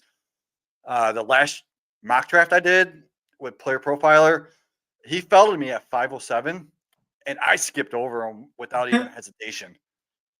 We did a 5-round, 12-team draft, and at 507, I didn't want anything to do with him. I think I took like a Ty Felton over Tez Johnson. Well, I mean, at that point, you probably should just take a shot at a running back more than a receiver. But Yeah. So I think that ends all of our top 10, top 12. But I do want to bring up some honorable mentions that you need to keep an eye on. Jack Besh, dude could be like a wide receiver 2 to 3 type in Dynasty, like similar to like what Keenan Allen was. Like, dude's got very he's a wide receiver without the athletic traits. So possibly like I don't know if that makes sense or not, but like I've always talked, Jamie, that like this is maybe the position where the athleticism matters the least. Like you got to be good enough to play, but like we've seen some guys with pretty bad RAS scores still be good NFL receivers.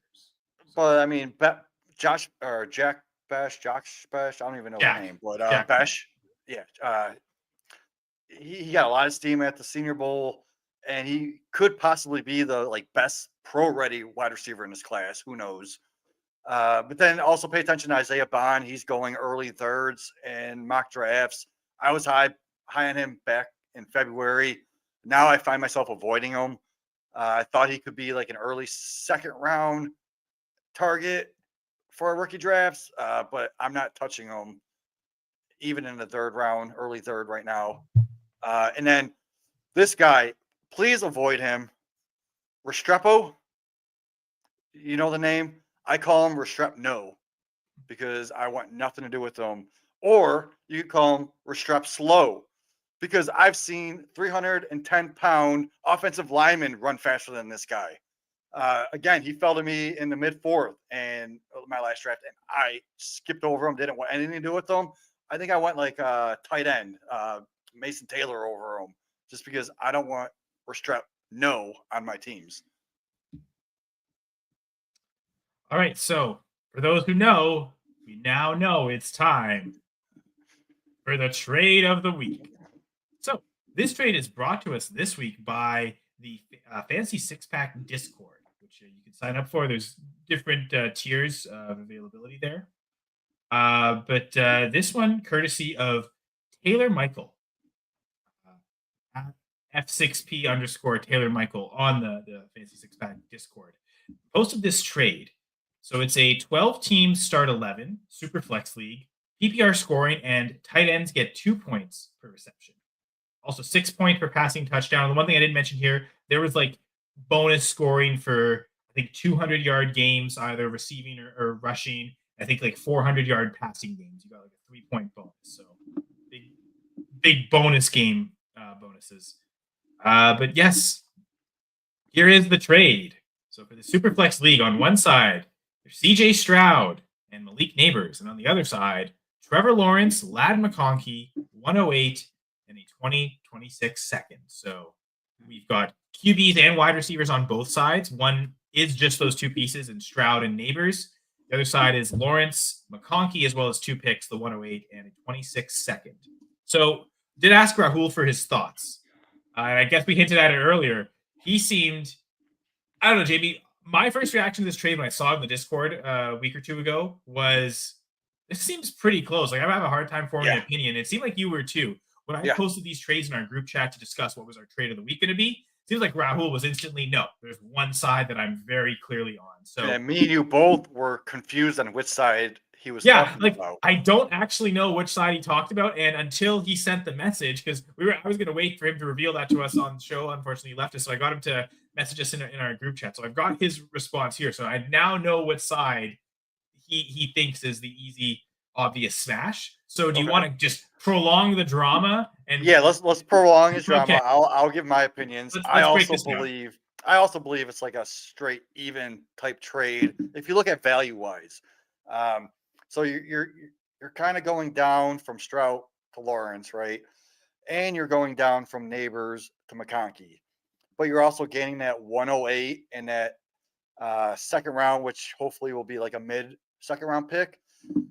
Now, if this was a start 8, start 9, obviously I'm going with the Neighbor side. But with it being a start 11, it's a deeper league, and those are hard to fill your flexes, let alone your starting roster. So I do love that 108 pick where you're going to get an instant starter. Like I mentioned earlier, I'm targeting Egbuka at that pick. But then again, with it being 2 points, tight end premium, you might be able to get Loveland at that pick because you're going to see another tight end go ahead and then Loveland will be there. But even with Warren going earlier than the 108, that's going to have value fall to you.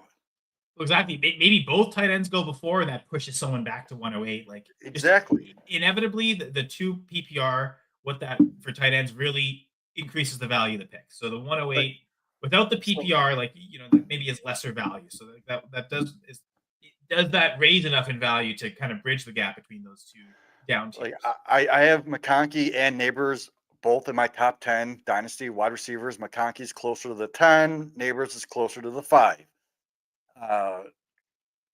So I don't mind tearing down to a top 10 dynasty wide receiver, getting that extra pick and a better quarterback when you're only tearing down like 5 spots.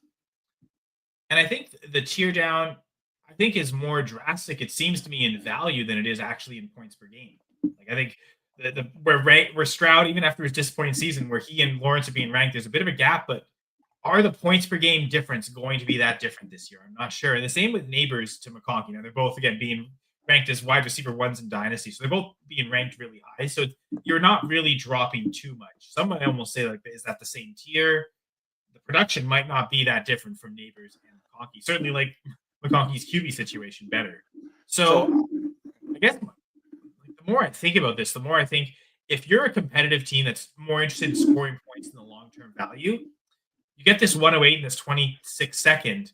My temptation with the 108 is to trade that for another player and not adding a rookie to your roster, but adding an established player that's going to do even better for you in points per game. And good point, yeah. And so you're getting like a third starter if you can find a good starter. Like, that's 3 starters for 2. Is that going to impact your starting lineup more than just the 2 better players, even if they do outproduce Lawrence and McConkey in points per game? Is getting that third free starter going to help, really change the lineup? I don't know.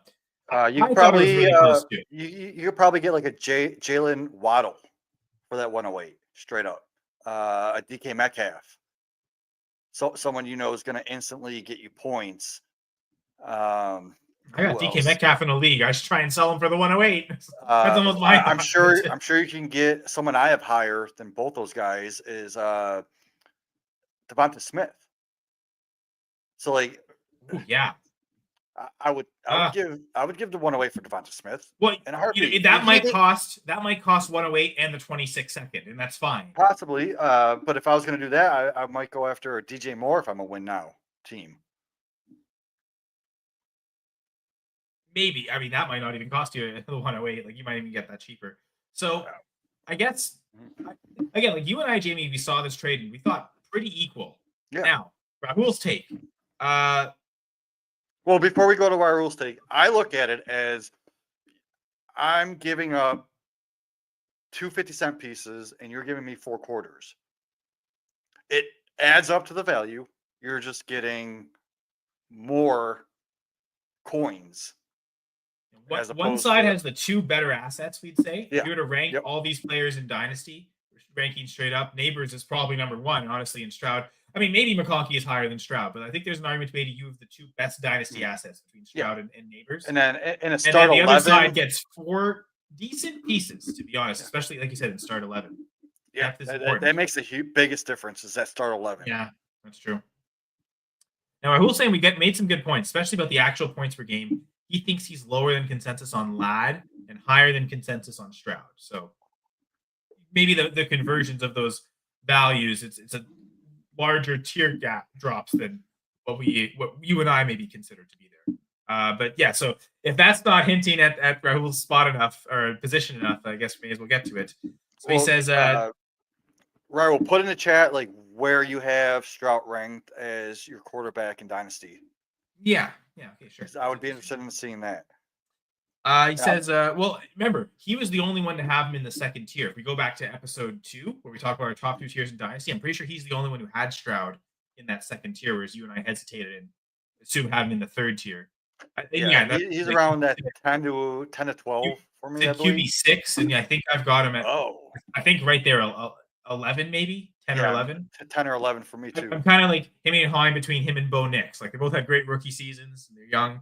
But to Rahul's comments here, he says the 108 and 26 second isn't close enough to bridge the gap between T-Law and Stroud. And again, if he considers Stroud a QB6, maybe that explains why.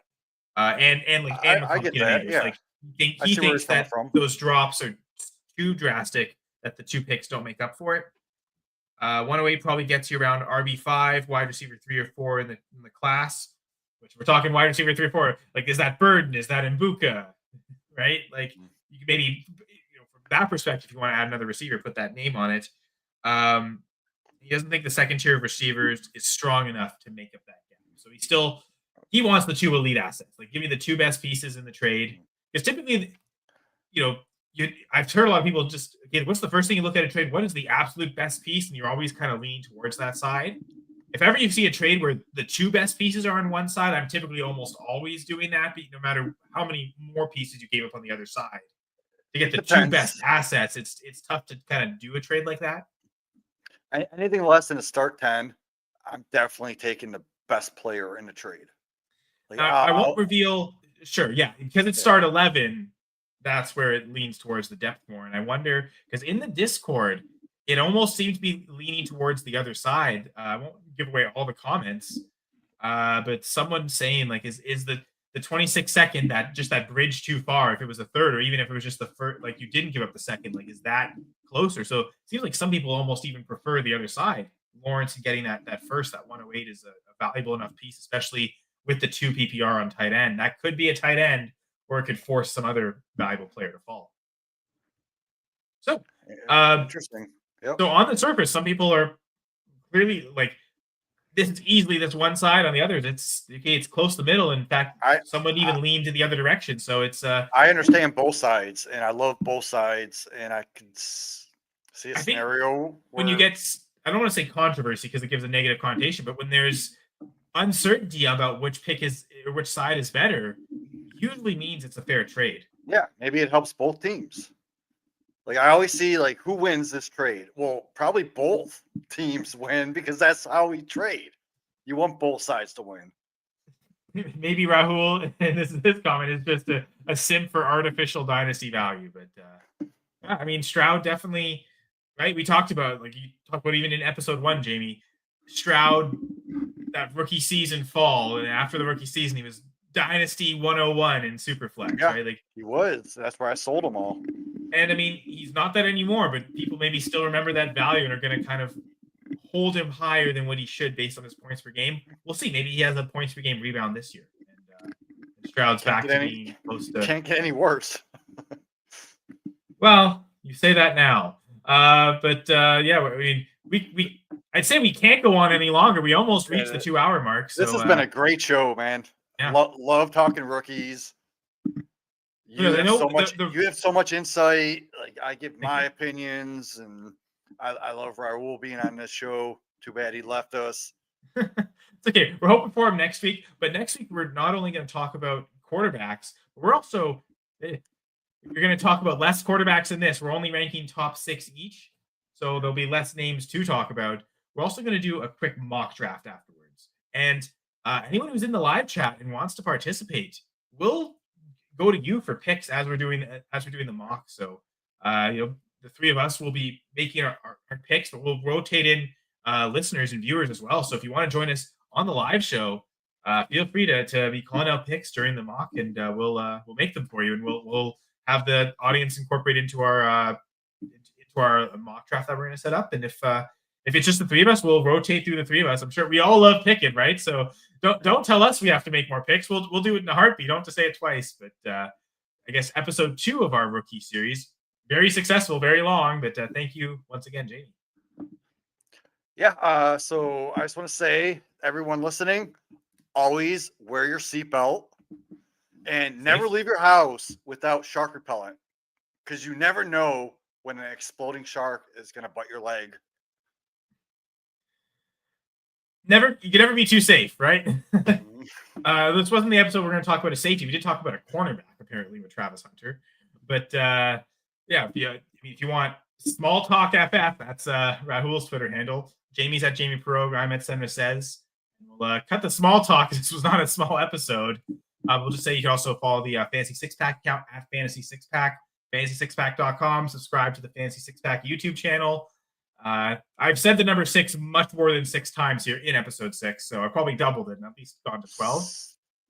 But on behalf of Rahul, who's no longer on screen, and Jamie and Batman, once again, I'm Kyle Senra, and this was, and Robin too. Can't forget Robin. But I guess that's 6 names, right? So that's the 6 pack, right? It's the 3 co-hosts, the 2 Batman characters, and then the bat signal that counts too. There's your 6 pack of people.